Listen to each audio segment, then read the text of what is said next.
Hoy, iglesia, voy a dar conclusión a esta serie que hemos denominado Yo creo en Jesucristo, ¿verdad? Y voy a hablar de la obra que Jesús hizo por nosotros. ¿Qué hizo Jesús por nosotros? La semana pasada, hermanos, llovieron perros, gatos, gallinas, pollitos, ¿verdad? Y de ahí, uno como pastor, uno entiende que en la zona el modo de transporte general de ustedes es o en bicicleta o caminar o es con el bus.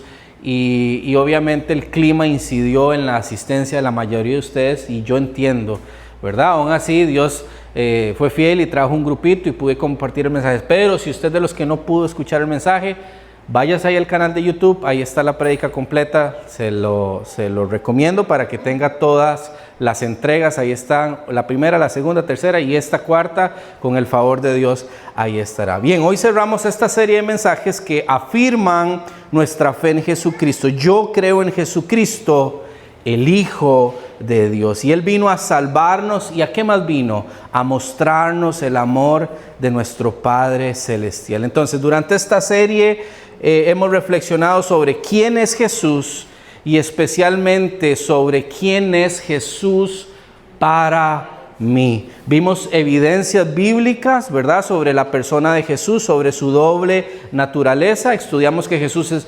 100% Dios, 100% hombre, ¿verdad?, ser humano. Y en su plenitud de Dios podemos ver y conocer el carácter cercano y misericordioso de Dios con nosotros, ¿verdad? Jesús dijo a sus discípulos: el que me ha visto a mí, ha visto al Padre, ¿verdad? Y en su plenitud de hombre podemos ver el ejemplo de perfección del hombre, como Dios nos creó a su imagen y semejanza, ¿verdad? Aquí el hombre, Adán se torció, Adán dio entrada al pecado, ¿verdad? El primer Adán, pero el segundo Adán vino a rectificar lo que en el principio se había dañado. A través de Jesús, ¿verdad? Esa brecha que es el pecado, ese abismo que produce el pecado, se cierra por medio de la fe en el Hijo de Dios, que es Cristo Jesús, ¿verdad?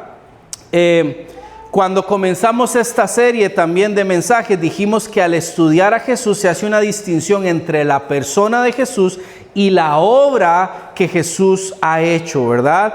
Solamente para favorecer el enfoque de esta serie, ¿verdad? Hemos visto ya entonces que es prácticamente imposible separar quién Jesús es, ¿verdad?, de lo que Él ha hecho, ¿verdad? Jesús hace lo que hace por la naturaleza que hay en Él, ¿verdad? Prácticamente todos los pasajes que hasta el día de hoy hemos estado exponiendo, hemos leído hasta ahora, ¿verdad? Hemos visto quién es Jesús y qué ha hecho. Lo único que va a cambiar en la reflexión de hoy es el enfoque de qué hizo Jesús. Así que yo le quiero invitar a que me acompañe a la segunda carta de Corintios. Pablo escribe a la iglesia de Corinto, segunda carta de Corintios, capítulo 5, versículo del 17 al 21. Vamos a responder, ¿qué hizo Jesús por nosotros?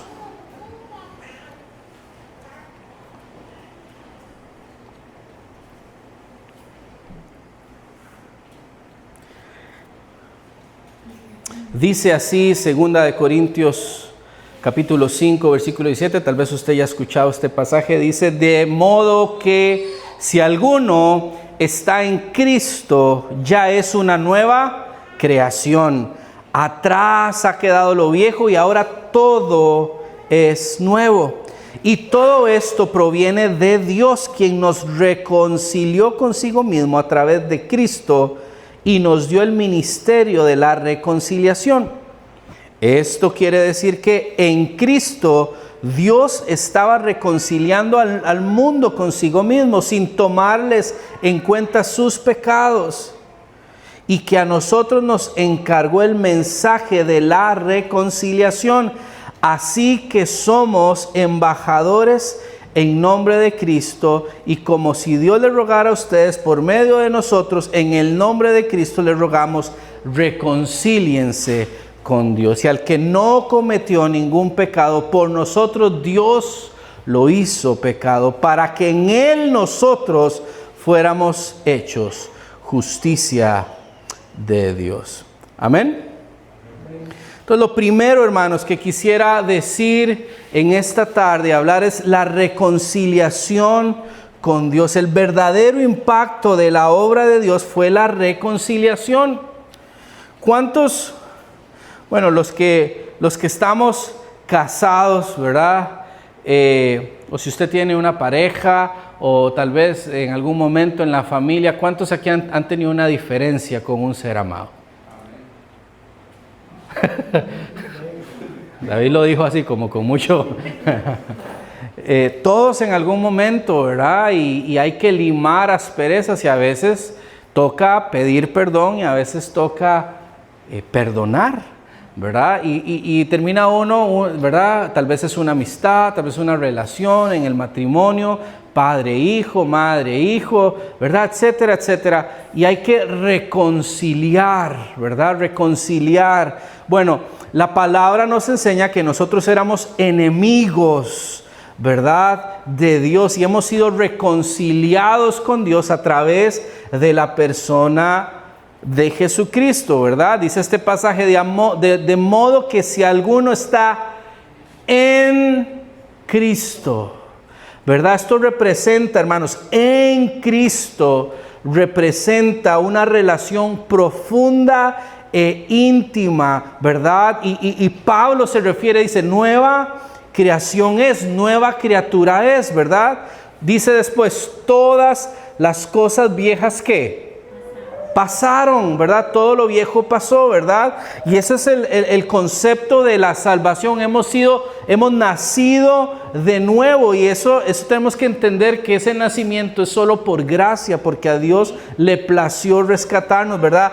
Todas las cosas son hechas nuevas. Si usted abrazó la fe en el Hijo de Dios, todas las cosas tienen que ser hechas nuevas. Ahora estamos en Cristo. Antes vivíamos para el mundo. Antes vivíamos de acuerdo a lo que el mundo nos decía, lo que el mundo nos quería determinar. Ya esa no es nuestra naturaleza. Nuestra naturaleza es una nueva naturaleza.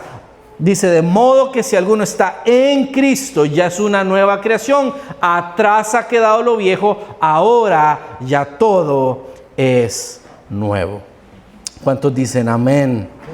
Y todo proviene de Dios. Dice, todo proviene de Dios, ¿verdad? Él es el autor de salvación. Todo viene de Dios y no de nosotros, no de los hombres.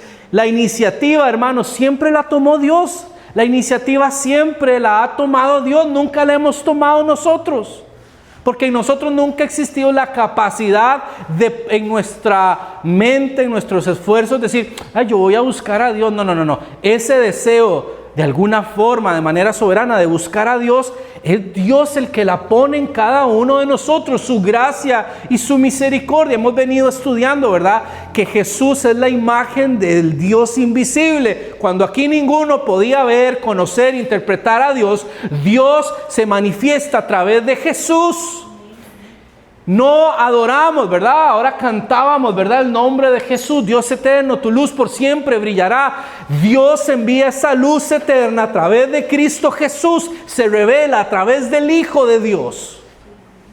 Éramos ciegos, no podíamos ver, y Él quitó nuestras vendas para que lo viéramos, para que lo conociésemos. Jesús, el Hijo de Dios. Él es el autor de salvación.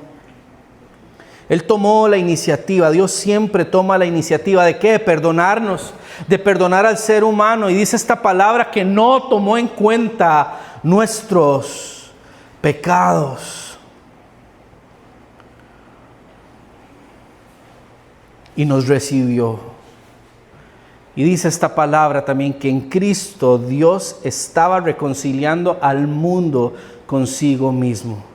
El vehículo de la reconciliación, esto es doctrina básica para todos nosotros, hermanos, es recordar, yo estaba peleado con Dios, yo era enemigo de Dios. ¿Por qué? Porque yo vivía en mis pecados, yo vivía como a mí me daba la gana, yo hacía lo que a mí me daba la gana. y Dios resuelve el problema, la justicia ¿verdad? Ese pecado, esa contención entre Dios y el hombre, Dios la soluciona a través de la persona de Cristo Jesús. Por eso aquí dice que Dios estaba reconciliando el mundo consigo mismo. Jesús fue el vehículo de la reconciliación. Jesús, el Hijo de Dios encarnado. Y cuando un hombre, cuando una mujer experimenta la reconciliación con Dios, es natural que se reconcilie con los hombres. ¿Por qué? Porque no se puede gozar de la reconciliación con Dios y rehusar la reconciliación con los hombres. ¿Qué quiere decir esto? Que una vez que usted, una vez que yo experimentamos la salvación, usted no puede quedarse con el mensaje usted nada más. Usted tiene que compartir las buenas nuevas de salvación. Usted y yo hemos sido llamados a ser partícipes del ministerio. Dice que nos encargó el mensaje, dice, nos ha dado el ministerio de la reconciliación. Eso es algo que Dios hizo a través de la muerte de Jesús. Y cuando la obra de Cristo se cumplió en esta tierra, en la cruz del Calvario, Jesús entrega su vida y Él dice, Él expresa unas palabras, Él dice, tetelestai, que quiere decir consumado es. La deuda que usted tenía, ya la pagué. La deuda que esta humanidad tenía con el pecado, ya la cargué sobre mí. Papá, consumado es. La reconciliación del mundo se hizo posible. Ahora, ¿qué nos toca a nosotros? Abrazarla por medio de la fe en el Hijo de Dios. Y ahora nosotros proclamarla como embajadores de Cristo. ¿Qué es un embajador o una embajadora? ¿Cuál es el trabajo de un embajador, una embajadora? ¿Qué hace? ¿A dónde? Es un representante, es una representante. El Señor nos ha hecho partícipes del ministerio de la reconciliación. Nos ha hecho embajadores de Cristo, embajadoras de Cristo. ¿Embajadores a dónde? En el trabajo. ¿Embajadores a dónde? En casa, cuando tengo familiares que no conocen de Cristo. Embajadores en la calle, embajadores en la comunidad. Ahora, usted es un embajador o una embajadora de verdad, que se nota que usted es un embajador callado. Porque muchos a veces somos muy buenos para ser embajadores como 007, ¿verdad? ¿Verdad? Y nadie sabe ¿por qué? Porque no lo vivimos. No, hermanos. Ya hemos sido partícipes del ministerio de la reconciliación. ¿Y cuál es el mensaje entonces que nosotros proclamamos? ¿Cuál es el mensaje que usted y yo tenemos que proclamar todos los días? Reconcíliense con Dios. Reconcíliense con Dios. El mensaje que proclamamos, ¿verdad? A nosotros, dice esta palabra, nos encargó el mensaje de la reconciliación. Así que somos embajadores en nombre de Cristo. Y como si Dios le rogara a ustedes por medio de nosotros, dice Pablo, en nombre de Cristo le rogamos, reconcíliense con Dios. La obra perfecta de Jesús es amor en acción. Vean lo que dice Juan capítulo 3 versículo 17. Porque Dios no envió a su Hijo al mundo para condenar al mundo, sino para que el mundo sea salvo por Él. Para que el mundo sea salvo por Él. La obra perfecta de Jesús es amor en acción. Y no me voy a cansar de decir esto, hermanos. No adoramos a un Dios que se quedó distante, un Dios que no se dio a conocer. No, Él vino y se hizo como nosotros, pero no conoció pecado. Por eso hablamos de la encarnación de Jesús. La encarnación, ¿qué significa encarnación? Que Jesús se hizo humano, que Él caminó entre nosotros, que sufrió lo mismo que usted sufre, las mismas pruebas que usted ha pasado, que usted pasa, el mismo dolor que usted pasa, que yo paso, las mismas tentaciones Jesús las pasó, con una diferencia, que Él no pecó. Y esto lo vimos en Juan capítulo 1 versículo 14, dice, la palabra se hizo carne. O sea, está hablando de Jesús, el verbo, y habitó entre nosotros y vimos su gloria. Gloria que le corresponde al unigénito del Padre, lleno de gracia y de verdad. Entonces, Dios se hizo cercano, mostrándonos su amor incondicional en el rostro de Jesús. Pero Jesús no solamente vino a enseñarnos al Padre, sino que nos enseñó a vivir bajo la gracia y la verdad. Y nos enseñó a vivir en la obediencia perfecta que la humanidad no pudo lograr. El segundo punto es la cruz. La cruz, el sacrificio y la sustitución. Dios se hizo carne, ¿verdad? Dios entre nosotros. Pero lo segundo es la cruz, el sacrificio y la sustitución, ¿verdad? Dice lo que leíamos, versículo 21, al que no cometió ningún pecado, por nosotros Dios lo hizo pecado, para que en nosotros fuéramos hechos justicia de Dios, ¿verdad? Ahí está la obra cúspide de Jesús, fue su muerte en la cruz. Ahí Jesús tomó nuestro lugar para pagar nuestros pecados. Usted y yo necesitamos, hermanos, meditar un poquito más en esto. En la cruz, es que había una cruz para cada uno de nosotros. Había una cruz y habían unos clavos para cada uno de nosotros. Y ese era el lugar que a usted y a mí nos correspondía. Y Jesús, sin pensarlo dos veces, determinó tomar tu lugar y mi lugar. Esos clavos tenían otro nombre. Esos clavos decían Warner. Esos clavos decían David. Esos clavos decían Darío. Esos clavos decían Cinia, Sonia, Andrea, Arnoldo, Scarlett. Y Jesús los tomó por cada uno de nosotros. Y a veces decimos, sí, yo entiendo, sí, que Jesús murió. No entendemos. Porque si lo entendiéramos de verdad, viviríamos una vida diferente. Es que le debemos todo a Él. Le debemos todo a Él. Tenemos que pedirle al Espíritu Santo que nos lleve a entender la cúspide, ¿verdad?, de ese sacrificio que fue perfecto y fue aceptado por Dios. Jesús rompió la barrera del pecado y nos reconcilió con Dios.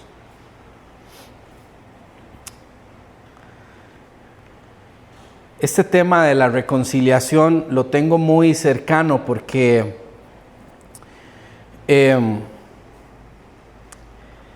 en semanas pasadas, y algunos hermanos aquí les abrí el corazón en el estudio de liderazgo que tenemos los miércoles, les comenté de un revés que hace poco sufrí en el área laboral, un asunto que sucedió.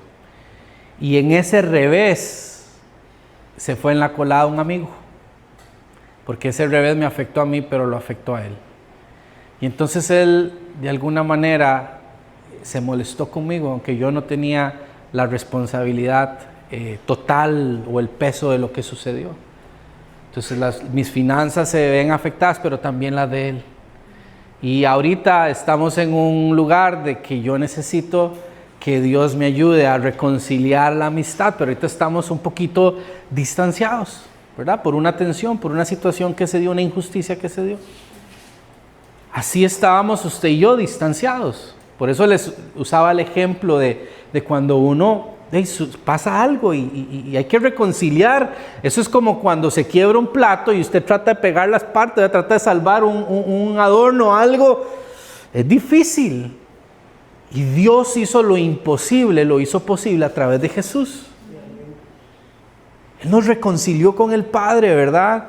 Y la resurrección, hermanos, es la victoria sobre la muerte. Vean lo que dice 1 Corintios capítulo 15, versículo del 3 al 4. Dice: en primer lugar les he enseñado yo mismo lo que yo recibí, que conforme a las Escrituras, Cristo murió por nuestros pecados, que también conforme a las Escrituras fue sepultado y resucitó al tercer día. Mis hermanos, esto es poderoso. ¿Por qué? Porque Jesús no se quedó en la tumba. Su resurrección valida el hecho de que Él es el Hijo de Dios y que el sacrificio que Él hizo en la cruz fue suficiente como paga de nuestro pecado, de nuestra maldad. La resurrección venció al pecado y a la muerte. Gloria a Dios por eso. Y esta obra nos garantiza que nuestra justificación, yo les he hablado ya de la palabra justificación, ¿verdad? Al que falta al colegio, el que falta a la escuela, hay que escribir una justificación. ¿Para qué? Para que no le pongan una ausencia. Si usted se enferma y usted tiene trabajo y usted tiene que ir al trabajo y se enferma, usted tiene que ir a Levi's para que le escriban ¿qué? Un alta médico ahí, que usted está mal y que por eso no se pudo presentar, y esa es su justificación, porque si usted no presenta eso y nada más dice, me enfermé, posiblemente tu jefe te vaya a descontar el día y en el peor de los casos te vaya a despedir. Jesús nos justificó de nuestros pecados. Esta es una justificación obviamente a otro nivel, ¿verdad? Es a nivel eterno. Él no se quedó en la tumba y su obra garantiza nuestra justificación y esperanza para la vida eterna. Pero hermanos, la historia no termina ahí. La obra continúa, ¿verdad? Y encontramos en la palabra de Dios que Jesús intercede por cada uno de nosotros. Dice esta palabra, Romanos capítulo 8, versículo 34. Usted lo puede ver aquí en la pantalla. Dice, ¿quién es el que condenará? Cristo es el que murió. Aún más, Él también ¿qué? Resucitó. Y que además está a la derecha de Dios e intercede por nosotros. Entonces, hermanos, Jesús no solamente resucitó, sino que Él ascendió a los cielos y sigue actuando y sigue trabajando a favor de su iglesia, a favor de cada uno de nosotros. Él actúa, ¿sabe cómo qué? Como el sumo sacerdote, pero también como un abogado intercediendo por nosotros. Porque día y noche el diablo anda, va para arriba y para abajo, de acusetas. Por eso le dicen el acusador. Vea, David, otra vez es lo mismo. Darío. Ahí va doña. Vea Cinia, ¿verdad? Vea Dubán. Y ahí está el diablo, el acusador. Ojo con Andrea. Ojo con Arnoldo. Vea Warner. Muchacho, ¿verdad? Pero dice la palabra que abogado tenemos en Cristo Jesús. Él intercede. Él aboga por nosotros. Gloria a Dios. A usted eso no le da esperanza. Que hay un defensor. Tenemos alguien que nos defiende. Sí, es cierto. Ellos fallaron. Sí, es cierto. Ellos se equivocaron. Pero yo pagué con precio mi sangre a favor de cada uno de ellos. Y ellos me pertenecen a mí. Tenemos a Cristo como abogado. Así que cuando el diablo venga a hablarle basura, a llenarte la mente, el corazón, a desanimarte, que no sirves para nada, que eres una buena para nada, un bueno para nada, recuerda que tienes un intercesor día y noche. Cristo Jesús intercede por cada uno de nosotros. Él está, dice aquí, a la derecha de Dios e intercede por cada uno de nosotros, hermanos. Tenemos un defensor, pero no solo tenemos un defensor, sino que también nos dio al Espíritu Santo. Envió al Espíritu Santo. El Espíritu Santo que mora en cada uno de nuestros corazones. El Espíritu Santo que nos da de su poder, ¿para qué? Para anunciar el ministerio de la reconciliación. Jesús dijo, y recibiréis poder cuando haya venido el Espíritu Santo sobre cada uno de ustedes. Dice, y me van a hacer ¿qué? Testigos. ¿De qué? De la muerte y la resurrección de Cristo Jesús. Y ustedes van a llevar el mensaje de la reconciliación. Un día yo le daba la espalda a Dios. Un día yo vivía en rebeldía. Yo vivía como me daba la gana. Andaba perdido, andaba perdida en mis pecados, en mi basura, en mi orgullo. Pero Cristo me rescató de la basura, me sacó, me dio dignidad, me dio su amor, me dio su perdón. Y hoy vivo para Él. Y así como lo hizo conmigo, lo puede hacer contigo también. Y hoy es el día para que recibas el mensaje de reconciliación. Amén. Y ese es el mensaje que cada uno de nosotros tenemos, hermanos. que predicar. Su obra continúa mientras edifica su iglesia y reina hasta que todo enemigo sea puesto bajo sus pies. Concluyo con esto, hermanos. ¿Quién es Jesús? ¿Y qué hizo por nosotros? Jesucristo es el Hijo de Dios. Él vino a salvarnos y a mostrarnos el amor del Padre. Él es 100% Dios y 100% hombre. El Cordero perfecto que hizo posible la reconciliación con Dios. Él se hizo hombre, se entregó a sí mismo y ocupó nuestro lugar en la cruz.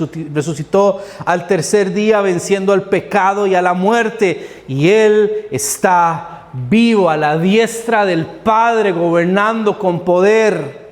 Él está vivo y en Él y por Él y para Él vivimos. Juan capítulo 6, versículo 29 escribe, el apóstol Juan dice: ¿y qué debemos hacer para poner en práctica las obras de Dios? Y Jesús le respondió, dice esta palabra: esta es la obra de Dios, que crean en aquel que Él ha enviado. Los discípulos le preguntaron: ¿qué tenemos que hacer para poner en obra, ¿verdad? Para hacer y poner en práctica las obras de Dios? Jesús le dijo: crean en aquel que Él ha enviado. En otras palabras, Jesús le está diciendo: crean en mí. Usted quiere poner en práctica la obra de Dios, empiece por lo fundamental: crea en mí. Y mi pregunta para ustedes, iglesia, en esta tarde: ¿realmente crees en Jesús? ¿Realmente crees en Jesús? Porque usted puede estar ahí sentado, yo puedo estar ahí sentado y simpatizar con el mensaje. Sí, qué bonito suena todo eso, pero realmente no creo en Jesús. ¿Por qué? Porque mi vida no demuestra una vida rendida a Cristo. La obra de Jesús, hermanos y hermanas, es completa, no necesita adiciones. Solo la fe para recibir la salvación por gracia. Él tomó la iniciativa y es por sus méritos y nada más que sus méritos que nosotros somos